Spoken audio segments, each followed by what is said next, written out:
Hello students. Last video में हमने pollination start किया था। पॉलिनेशन में हमने सेल्फ पॉलिनेशन हमने कंप्लीट कर लिया था। पॉलिनेशन मैंने आपको बताया था कि transfer of pollen grains from anther to stigma, जिसमें हमने फैक्टर्स पढ़े थे। बायोटिक पॉलिनेटर्स भी हो सकते हैं और ए बायोटिक पॉलिनेटर्स भी हो सकते हैं। इसके बाद मैंने आपको टाइप्स ऑफ पॉलिनेशन बताए थे। टाइप्स ऑफ पॉलिनेशन में नेचुरली इंड्यूस्ड पॉलिनेशन कौन से हो सकते हैं और जो मैन मेड जो इंड्यूस किए जाते हैं वो पॉलिनेशन उसको क्या कहते हैं, ये हमने किया था। नेचुरल पॉलिनेशन के दो टाइप होते हैं, self pollination and cross pollination. Self pollination जिसमें सेम फ्लावर में पोलन का ट्रांसफ़र हो रहा है एंथर से स्टिग्मा पर, that is self pollination. Flower खुद को ही पॉलिनेट कर रहा है, दैट इज सेल्फ पॉलिनेशन। ये मैंने आपको, ये गिफी है, ये आप देख सकते हैं। इसमें से एक ही फ्लावर है, उसके एंथर से ही उसी के स्टिग्मा पर पोलन ग्रेन गिर रहा है, दैट इज सेल्फ पॉलिनेशन। फिर मैंने आपको सेल्फ पॉलिनेशन के भी दो टाइप बताए थे, autogamy and xenogamy. Autogamy can be of two type, homogamy and cleistogamy, depending on the condition of the flower, ये उस पर डिपेंड करता है। जीटोनोगैमी भी मैंने आपको एक्सप्लेन किया था। फिर मैंने डिस्कस किए थे advantages of self pollination and disadvantages of self pollination. Today we are going to start cross pollination. Cross pollination is also known as xenogamy or allogamy. Allo means different, गैमी means fusion. तो different आपके जो जहाँ पर genetic constituents cross करेंगे, ये होता है cross pollination में। Cross pollination is the transfer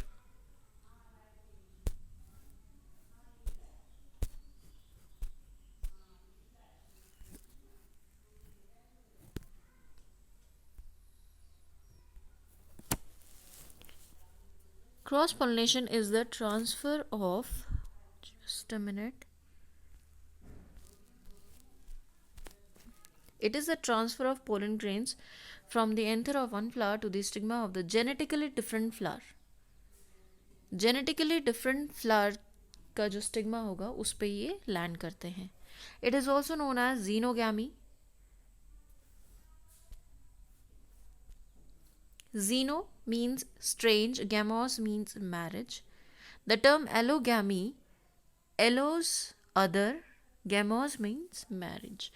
जहाँ पर different genetic constituent के साथ जो pollen grain होगा वो दूसरे फ्लावर के स्टिग्मा को पॉलिनेट करेगा, तो दैट इज क्रॉस पॉलिनेशन। अब यहाँ पे जेनेटिक कॉन्स्टिट्यूएंट डिफरेंट कैसे होगा? स्पीशीज तो सेम रहने वाली है, पर जो दो डिफरेंट पेरेंट्स होंगे उनका जेनेटिक कॉन्स्टिट्यूएंट डिफरेंट होगा। किसी के अंदर कैरेक्टर, ग्रोथ के कैरेक्टर ज़्यादा अच्छे हो सकते हैं, किसी दूसरे के अंदर आपका जो प्रोडक्शन पावर है वो ज़्यादा अच्छा होगा, तो उनका जो जेनेटिक कॉन्स्टिट्यूएंट है वो डिफरेंट होगा। यहाँ पे रिकॉम्बिनेशन होने के बहुत ज़्यादा चांसेस हैं। Recombination recombination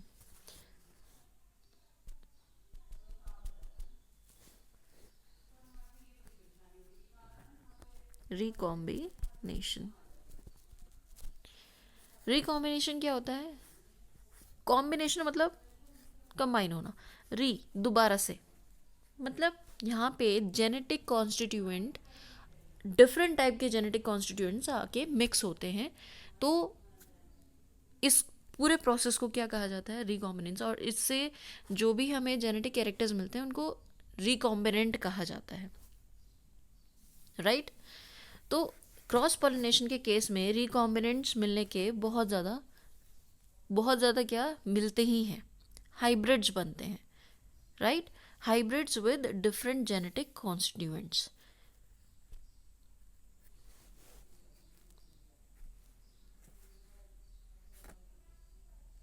The term allogamy includes both zetonogamy and xenogamy. Cross pollination is performed with the help of external agency. अब आप यहाँ पे ध्यान देंगे, क्रॉस पॉलिनेशन सेल्फ में तो किसी की ज़रूरत नहीं थी, लेकिन क्रॉस पॉलिनेशन में क्या है, क्रॉस पॉलिनेशन में एजेंट की ज़रूरत होती है, एक्सटर्नल एजेंसी की ज़रूरत होती है.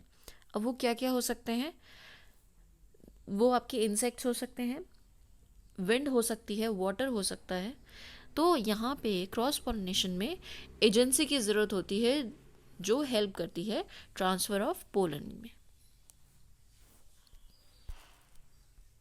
आप देख सकते हैं इस डायग्राम में, एक फ्लावर से दूसरे फ्लावर के स्टिग्मा पर लैंड कर रहा है. When pollen lands on the stigma of another flower, this is cross pollination.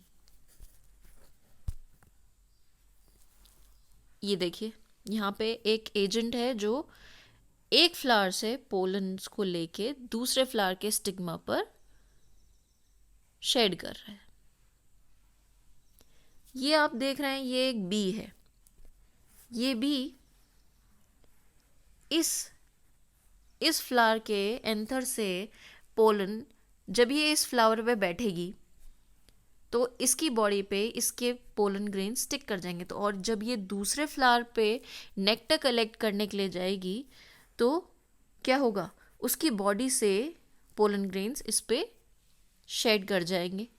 तो इस तरह से बीज की हेल्प से या इंसेक्ट्स की हेल्प से पॉलिनेशन हो पाता है. और एजेंसी से किस किस तरह से होता है ये हम आगे करेंगे फर्दर.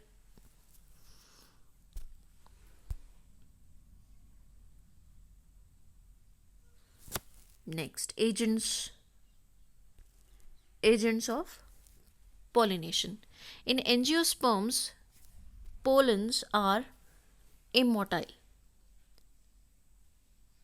एंजियोस्पर्म में हमारे पोलन ग्रेन्स कैसे होते हैं, इमोटाइल, मतलब they don't have the capability to move, right, and this have to be carried to the stigma by external pollinating agents. क्योंकि वो मूव नहीं कर सकते हैं, उनमें इस टाइप का कोई मैकेनिज्म नहीं होता है, तो उनके ट्रांसफ़र के लिए एक्सटर्नल पॉलिनेटिंग एजेंट्स की ज़रूरत होती है. ये दो टाइप के हो सकते हैं, बायोटिक एजेंट्स हो सकते हैं और एबायोटिक एजेंट्स हो सकते हैं. बायोटिक एजेंट्स कौन कौन से होते हैं आपके, इंसेक्ट्स होते हैं, बर्ड्स होते हैं, स्नेल होते हैं. और एबायोटिक, विंड एंड वाटर. जो बायोटिक कॉन्स्टिट्यूएंट्स होते हैं ये सारे के सारे लिविंग ऑर्गेनिजम्स ही इसमें इन्वॉल्व होते हैं, क्योंकि biotic means living components of the environment and abiotic means non living components या factors of the environment.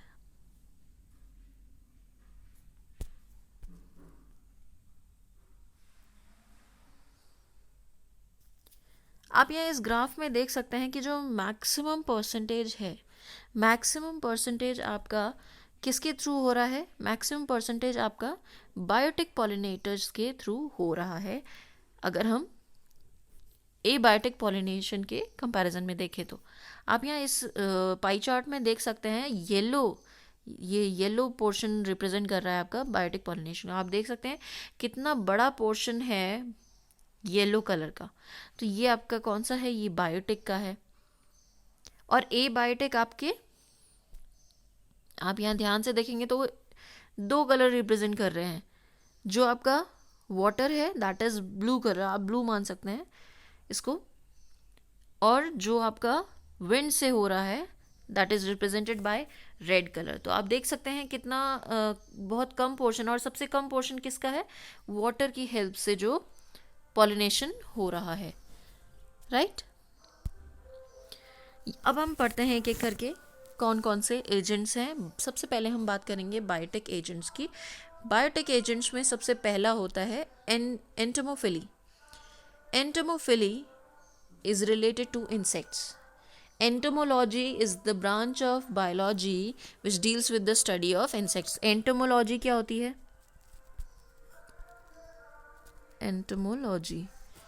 Entomology ये बायोलॉजी की एक ब्रांच है जिसमें इंसेक्ट्स के बारे में स्टडी होती है. तो entomo means, entomo is related, it means insects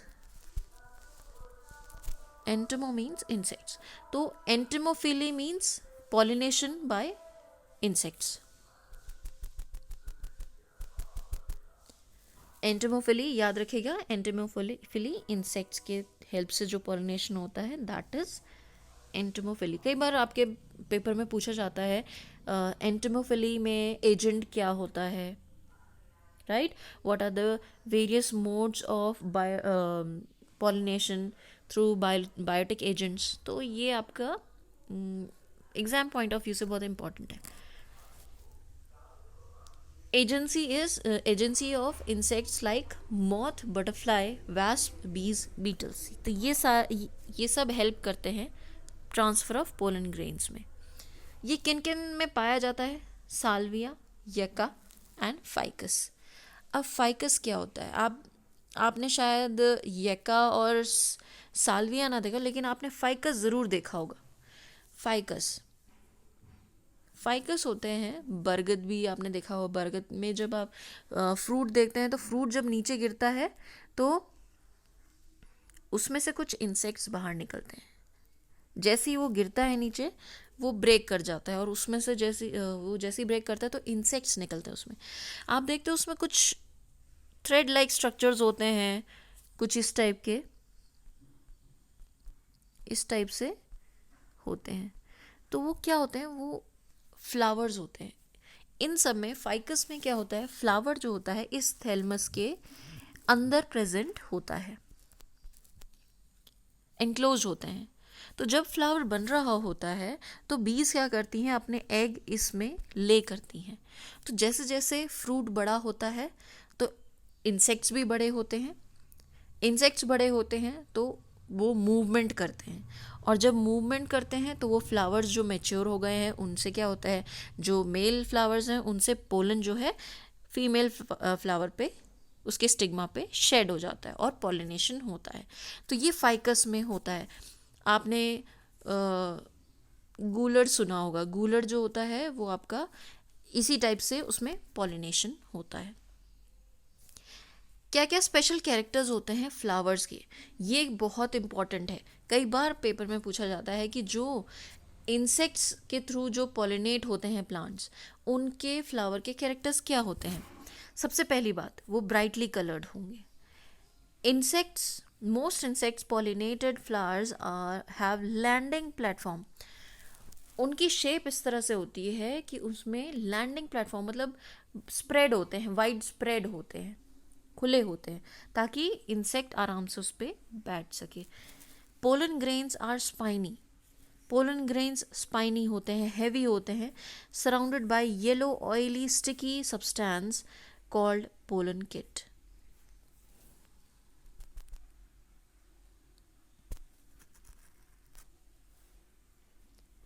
जो पोलन ग्रेन्स की कैरेक्टरिस्टिक होती है वो कैसी होती है? एक तो वो स्पाइनी होते हैं, कुछ इस टाइप की शेप होती है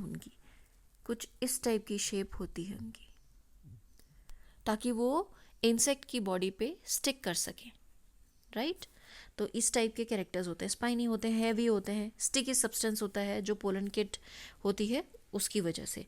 स्टिग्मा कैसा होता है? स्टिग्मा बहुत ज़्यादा स्टिकी होता है, राइट, स्टिकी होता है बहुत ज़्यादा, ताकि जब फीमेल फ्लावर पे इंसेक्ट बैठे तो इजीली उसके स्टिग्मा पर वो पोलन ग्रेन्स स्टिक कर जाए।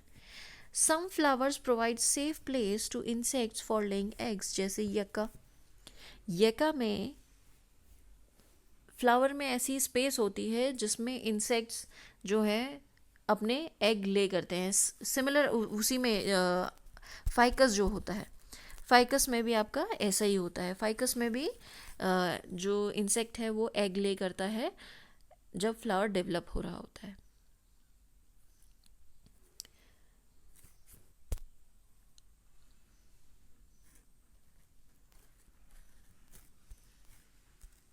आप यहाँ पे देख सकते हैं कि किस तरह से इंसेक्ट्स, यहाँ पे एक लैंडिंग स्पेस भी आपको दिख रहा होगा। ये एक लैंडिंग स्पेस है यहाँ पे, जहाँ पे इंसेक्ट आके बैठा है, और उसके जो शेप है, जो एंथर का जो फिलामेंट है वो इस तरह से है कि जैसे ही वो बैठा है उसके विंग्स से जो एंथर है वो टच कर रहा है और उसके बॉडी से पोलन ग्रेन्स स्टिक कर गए हैं। फिर ये फीमेल फ्लावर पे जाके जैसे ही बैठेगा तो ये स्टिग्मा है आपका मैच्योर स्टिग्मा, और जैसे ही ये बैठा है तो स्टिग्मा पे जो है उसके विंग्स पे जो पोलन ग्रेन्स लगे थे वो स्टिक कर जाएंगे। ठीक है, stigma receiving pollen grains from the back of the insect. तो ये इस तरह से क्रॉस पोलिनेशन होता है थ्रू इंसेक्ट्स। नेक्स्ट आता है आपका ornithophily. Ornitho is related to birds. Ornithology it is the branch of biology that deals with the study of birds. तो जहाँ पर बर्ड्स हेल्प करती हैं पॉलिनेशन में, उसको कहा जाता है, उस फिनोमेना को कहा जाता है ऑर्निथोफिली। अब इसमें फ्लावर्स की कैरेक्टरिस्टिक्स क्या होती है? फ्लावर्स जो होते हैं ज़्यादातर कुछ ट्यूब लाइक होते हैं, इस टाइप से फ्लावर्स होते हैं। आप देख सकते हो इस इमेज में भी आप देख पा रहे होंगे फ्लावर कैसा है। यू कैन सी हियर, ये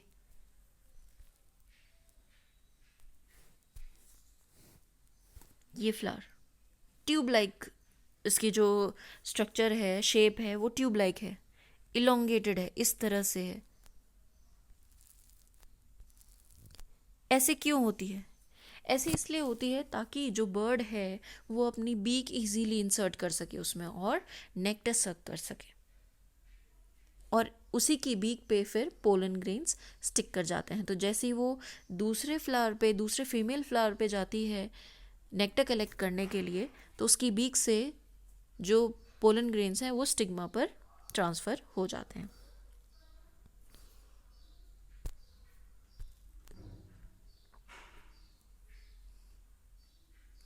Next is psychophily. Psychophily, it is the phenomena of pollination with the help of butterfly.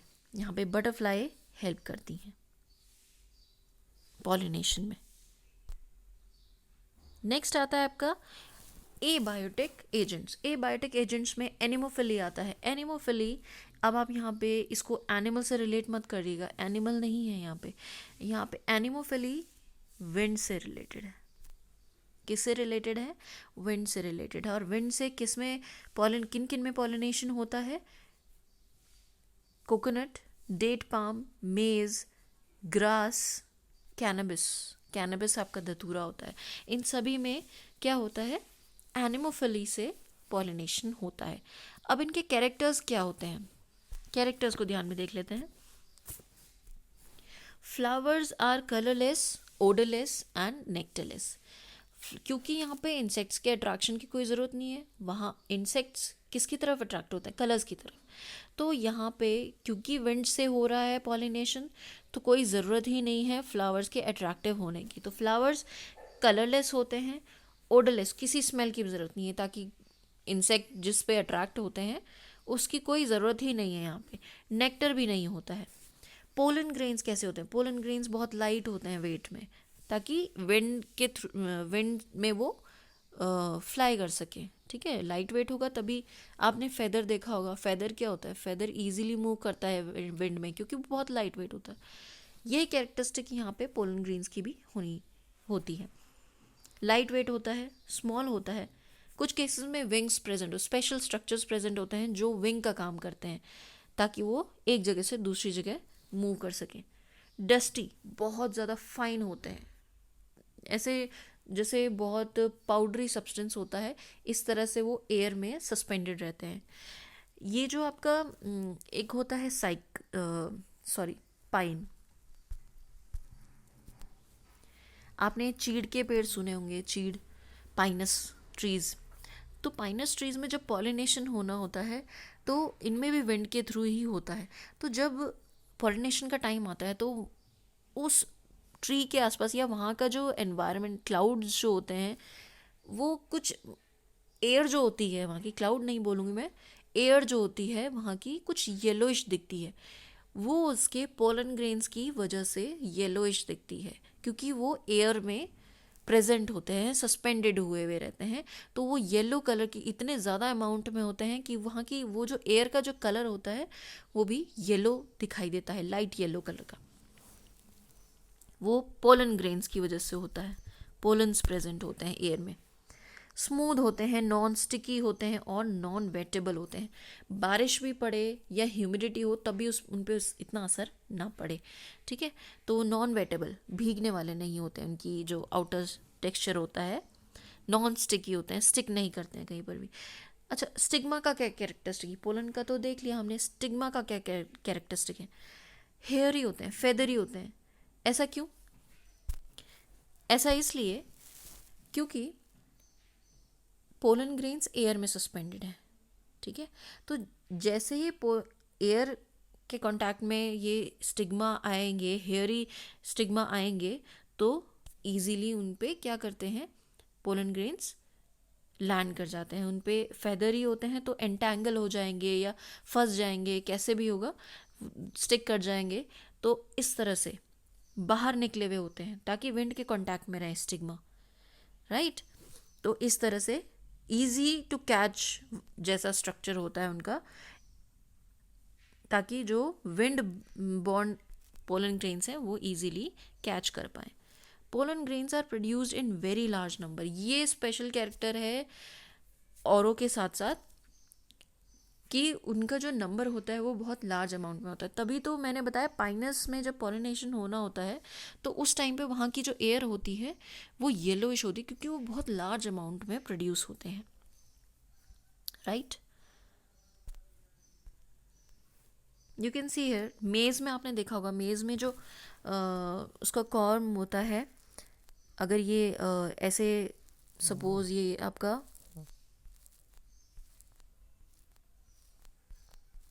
Corn है, उसमें आपने देखा होगा इस टाइप से हेयर लाइक स्ट्रक्चर्स बाहर निकले रहते हैं। तो वो हेयर लाइक स्ट्रक्चर्स क्या हैं? ये स्टिग्मा होते हैं, दीज आर स्टिग्मा, ताकि एयर में जो पोलन ग्रेन्स हैं वो इजीली इसमें एंटेंगल हो सकें, कैच हो सकें इजीली और पोलिनेशन हो सके।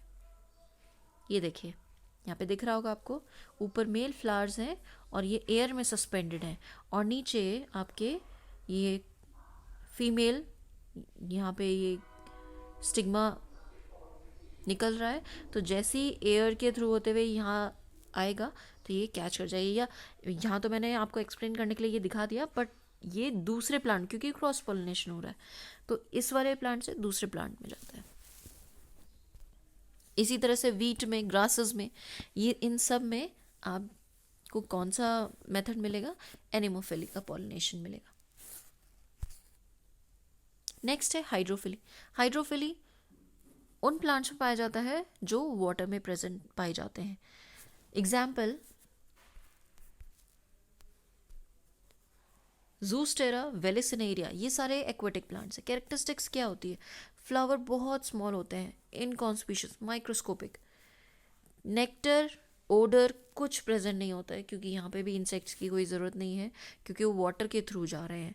पोलन लाइट होते हैं, नॉन वेटेबल होते हैं due to the presence of mucilaginous cover. उनके बाहर कुछ म्यूसिलेजिनस कवर होता है जिसकी वजह से वो वेट नहीं हो पाते हैं और लाइट वेट रहते हैं।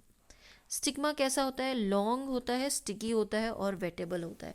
वेटेबल इसलिए ताकि इजीली स्टिक कर सके पोलन ग्रेन्स को, राइट।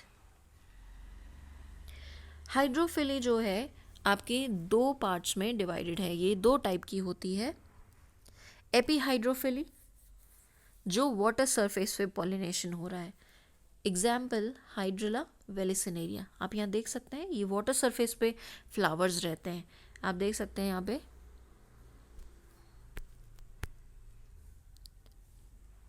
ये जो प्लांट है, ये जो एक्वेटिक प्लांट है, ये नीचे सबमर्ज्ड है पानी के अंदर, लेकिन इसके जो फ्लावर्स हैं ये ऊपर आ जाते हैं। तो इनमें सरफेस पे होता है, तो इसको क्या कहते हैं? Epihydrophily. Epi means surface, right. Next hypohydrophily. Hypo means lower position, अंदर, नीचे। तो water, under water, beneath the water surface जो पॉलिनेशन होगा, दैट इज हाइपोहाइड्रोफिली। और ये किस में पाया जाता है? That is found in Najas, Ceratophyllum, Zostera, इन सब में पाया जाता है आपका हाइपोहाइड्रोफिली मतलब वाटर सरफेस से नीचे पॉलिनेशन होता है।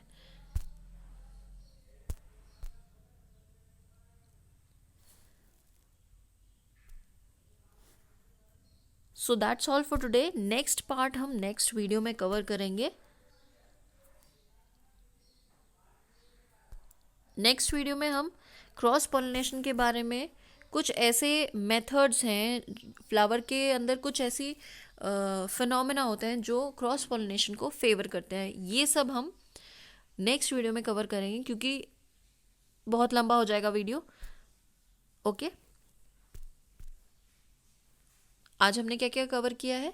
आज हमने क्रॉस पॉलिनेशन के बारे में पढ़ा है, एजेंट्स पढ़े हैं पॉलिनेशन की में जो हेल्प करते, क्रॉस पॉलिनेशन में जो हेल्प करते हैं, जिसमें हमने बायोटिक एंड एबायोटिक एजेंट्स पढ़े, राइट?